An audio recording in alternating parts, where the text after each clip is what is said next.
Do you feel like you need God's encouragement and wisdom throughout the week to take hold of His promise to fly like an eagle?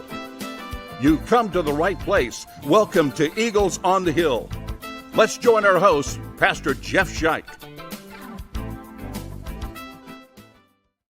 Hey people, I'm your host, Pastor Jeff Scheich. Thanks for joining us on this edition of the podcast.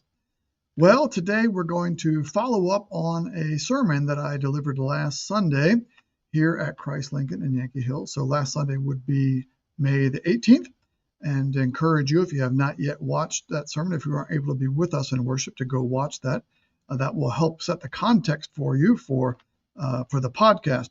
And the sermon, by the way, I didn't give credit on Sunday morning, but I need to do that. The sermon, in large part, well, actually, I did talk about Pastor Michael, but in large part, he informed and helped shape my thinking as I approached that sermon. So great teamwork there. Pastor Michael, thanks to him for speaking through me on Sunday, and I hope I did him justice. But anyway, last Sunday's sermon was based on the text, if you will. It was a parable preaching sermon. Was based on a Marvel movie called Avengers: Infinity War. And it was about this great war that took place between the Avengers and the Guardians of the Galaxy versus Thanos, a guy named Thanos whose name in Greek means death. And so Thanos indeed was setting out to gather 6 Infinity Stones in the movie so that he could have infinite power. And with that power, he was going to improve the world and improve the lot of humanity. How was he going to improve humanity? Well, he was going to kill off half of humanity if he had the power, because, as he stated very clearly a couple of times, and was stated about him a couple of times in the movie, the world has far too many people. That's the first problem with the world. And the second problem is very limited resources. And so the only way to deal with that problem long term is to get rid of half the people. And so he set out to do that, and indeed did that in the movie by the end of the movie. So sorry if I've messed up the ending of the movie for you. But we talked about that last Sunday in terms of what would you do if you had infinite power and so forth, and saw that in our hearts we have the same kind of thought processes. A lot of times we have the same kind of inclinations, and maybe life would turn out the same for us as it did for Thanos, that we have really a Thanos kind of thinking in our hearts. We saw that come out when people in the 20th century had almost infinite power, people like Hitler and Mao and Stalin and those guys.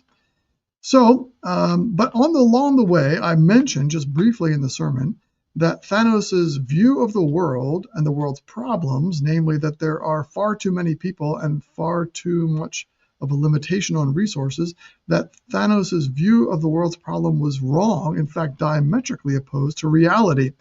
And I said it would be a good topic for a podcast to be able to kind of go through that. So I want to do that today. I want to go through that with you so that you understand the situation that we face as a world. And the truth is, we do not have a problem with overpopulation. We have a problem with, in fact, too few people being born. And I'll show you that and demonstrate that for you throughout the podcast. So where does this idea come from? That we have too many people in the world? Well, the first place I know of that it was kind of popularized, this was not the beginning of that idea, but Paul Ehrlich, a guy named Dr. Paul Ehrlich, in 1968 wrote a book called The Population Bomb. And basically in that book said, to summarize it in kind of 1 or 2 sentences, that the world's population was exploding. Think about the 1960s, so we're talking a while ago.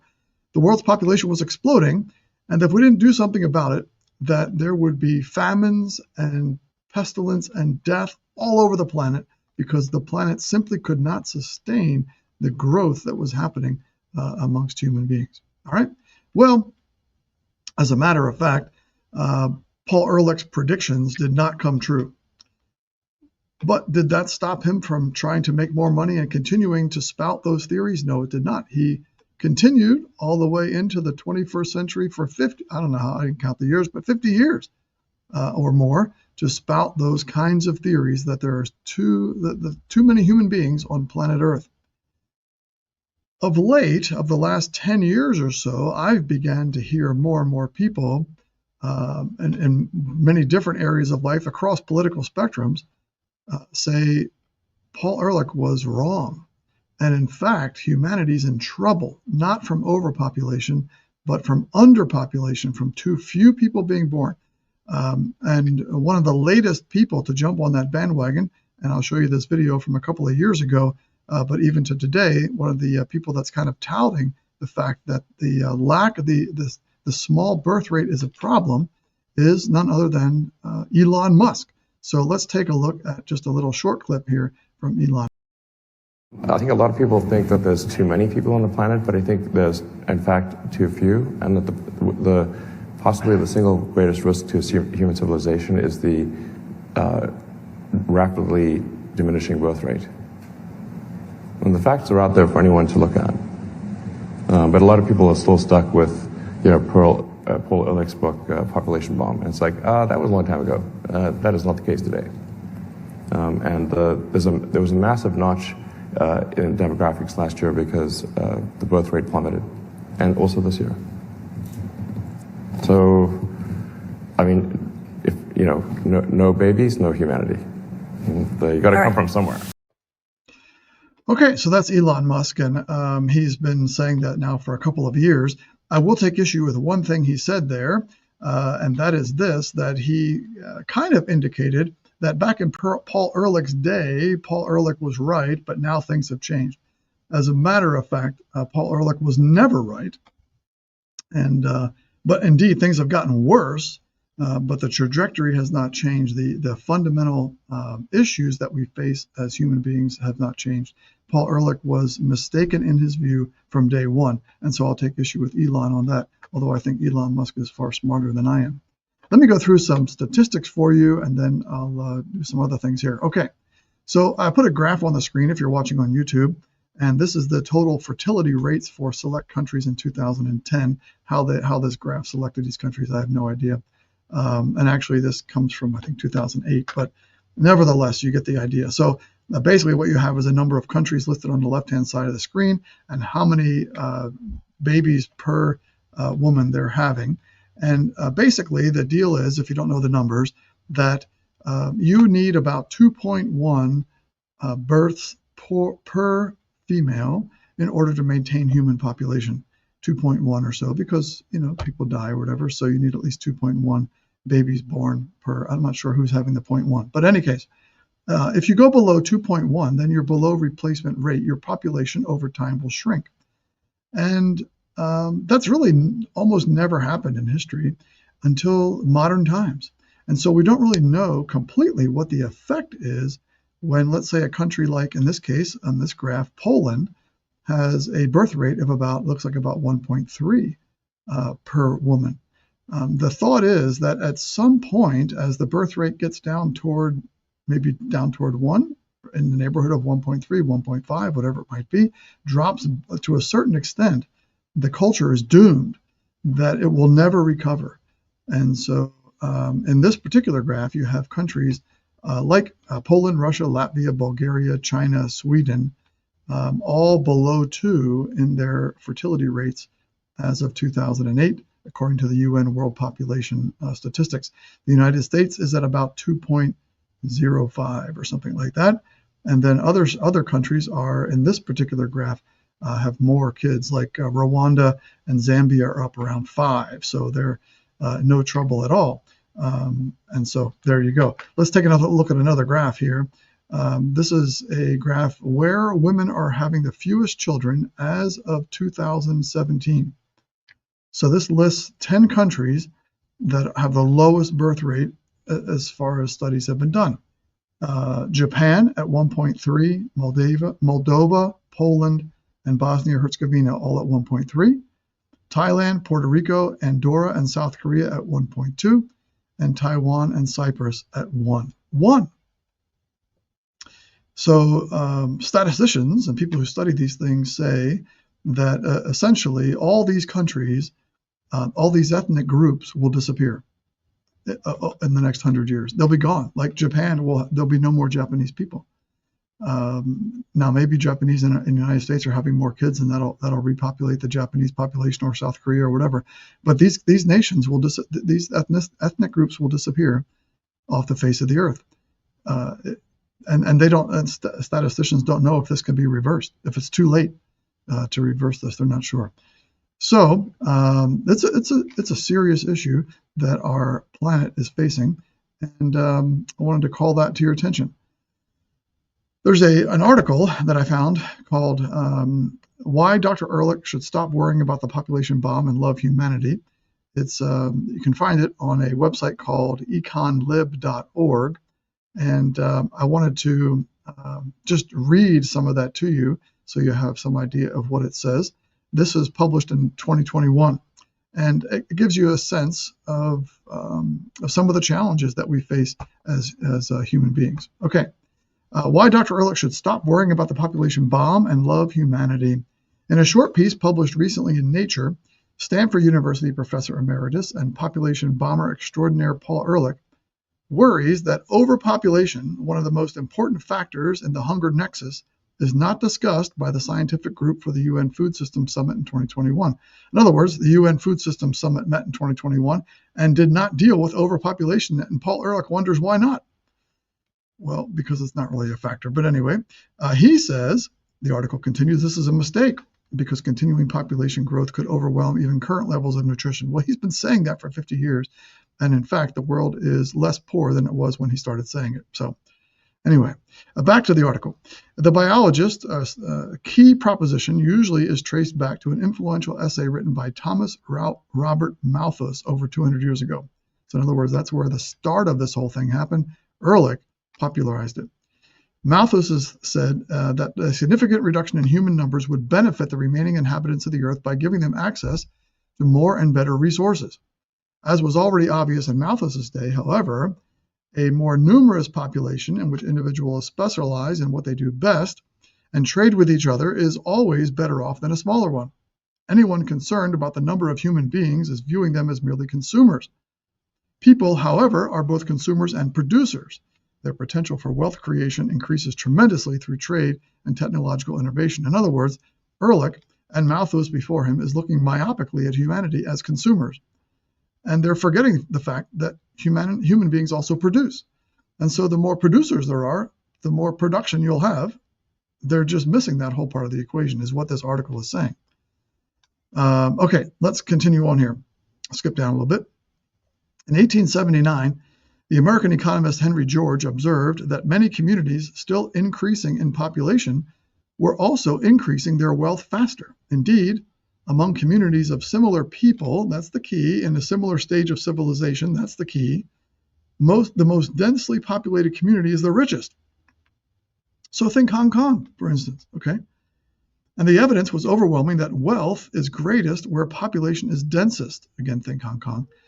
That the production of wealth to a given amount of labor increases as population increases. The richest countries were therefore not those where nature is most prolific, but those where labor is most efficient. In other words, not Mexico, but Massachusetts, not Brazil, but England. Think about the size of Brazil compared to the size of England. Which country is richer? That's the point. Where nature provides few resources, George commented, 20 men working together will produce more than 20 times the wealth that one man can produce where nature is most bountiful. This was because the denser the population, the more minute becomes the subdivision of labor, the greater the economies of production and distribution, and hence the very reverse of the Malthusian doctrine is true. In other words, let's go one more paragraph and then I'll go back to me. As was also well understood by many commentators, the greater the number of engaged human beings, the greater the likelihood of new beneficial inventions. As the British political economist William Petty observed, it was more likely that one ingenious, curious man may rather be found amongst 4 million than amongst 400. In other words, if you got 4 million people, likely one of them going to be pretty inventive, pretty creative, and be able to do quite a bit for the rest of the 4 million. But if you only have 400, likely there's nobody there who's going to invent anything great or make any great advances for mankind. Okay, so that's kind of the deal there. Just to give you an idea of the numbers of people in the world. Now, I calculated this, and I'm a pastor, not a mathematician, but I think the calculation is correct. You can check it out if you want. If we put every person on the planet into the state of Texas, each person would have a 20 by 36 foot piece of property to call their own. So reflect on that for a moment. When we think about how many people could the planet carry as it flies through space? Right now, every person on the planet could be moved into the state of Texas, which is a big state. Every person could be moved into the state of Texas and have a space bigger than the room I'm sitting in to call their own. And I'm sitting in a pretty big room, actually. My office is pretty big. You should come see it if you haven't seen it. All right. So, wow, there's maybe room for more people. Okay. I wouldn't want to put a whole lot more in Hong Kong, but there's room for more people. All right. So there you go with that. Last thing, I'll end with this because, well, maybe we should have started with this. God said in Genesis chapter 1, let us make man in our own image, in our own likeness, so that they may rule over the fish of the sea, the birds in the sky, over the livestock, and over all the wild animals, and over all the creatures that move along the ground. So God created mankind in his own image. In the image of God, he created them. Male and female, he created them. And God blessed them and said to them, be fruitful and increase in number, fill the earth and subdue it. A lot of times you ask people, what's the first commandment? And they'll say, well, the first commandment, let me think, went through confirmation, thou shalt have no other gods. Well, guess what? That's not the first commandment. The first commandment God gave was in Genesis chapter 1, verse 26 through 28. Be fruitful and increase in number. And so I'll end the podcast this way. It's important for us, those who follow Jesus, to also follow the commandments of Scripture, to be fruitful and increase in number. Now, God's not given each and every one of us the ability to be fruitful. I've seen that in my own life, where Melinda and I were infertile, and so we adopted 3 kids, 3 wonderful children, but nevertheless had kids. God's command to us is be fruitful and to multiply. As I look around, I'm especially proud of this, as I look around the community at our Christ Lincoln's Yankee Hill campus, I see that people, by and large, young married couples, are following God's command and following it vigorously, up to the point of having a number of families with 3, 4, 5 kids. And that's exciting when you see that, when you see people being able to raise these kids up in the faith and kind of get beyond that 2.1 birth rate that is barely replacement for our nation, for our culture, for the Christian church, but instead shoot for 3, 4, 5. Love to see that. So, and not that I'm not trying to, I'm being a little funny there, trying to be funny. Maybe I'm not being funny, but I'm not condemning people that have 1 or 2 or 0, as the case might be in our case, 0 biological kids, because we weren't able to do that. But nevertheless, well, I could end by saying we tried. But anyway, I think I'll just end there. Give me your thoughts. Thanks for listening. Write us at eaglesonthehill211@gmail.com. Let us know what you think about the podcast. Just very happy to have you with us today. Remember that those who hope in the Lord will renew their strength and soar on wings like eagles. Thanks for flying with us today. Have a good day.